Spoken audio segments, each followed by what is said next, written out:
அட்வைஸ்னால பாதிக்கப்பட்டவரா நீங்கள்? அப்போ இந்த பதிவு உங்களுக்கு தான். ஏன்னா கண்ணில் பார்க்குறவங்கலாம் அந்த கம்ப்யூட்டரில் ஏன் காசு போட்டுட்ருக்க, உருப்படியாக தங்கம் வாங்கு, இல்லைன்னா நிலத்தில் போடு, இப்படி உங்கள் வீட்டில் விசேஷத்துக்கு வர்ற யாராவது வந்து அட்வைஸ் பண்ணியிருப்பாங்க. நீங்கள் நிலமும் தங்கமும் கெட்ட முதலீடு இல்லை, ஆனால் அதோட லிக்விடிட்டி பற்றி வந்து யோசிங்க.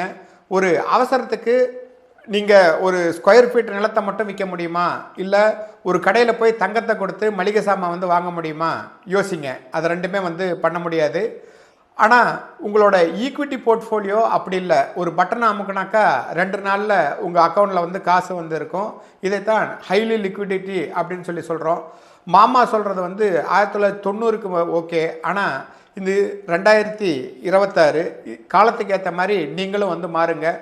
முதலீடுங்கிறது வெறும் லாபம் மட்டும் இல்லை, அது நமக்கு தேவைப்படும் போது கையும் கொடுக்கணும். ஸோ இந்த வீடியோவை நிலம் தங்க குரூப்பில் வந்து நீங்கள் வந்து ஷேர் பண்ணுங்கள். இன்னும் தெளிவாக கற்றுக்க வெல்த்தி மைண்ட் செட்டை வந்து ஃபாலோ பண்ணுங்கள்.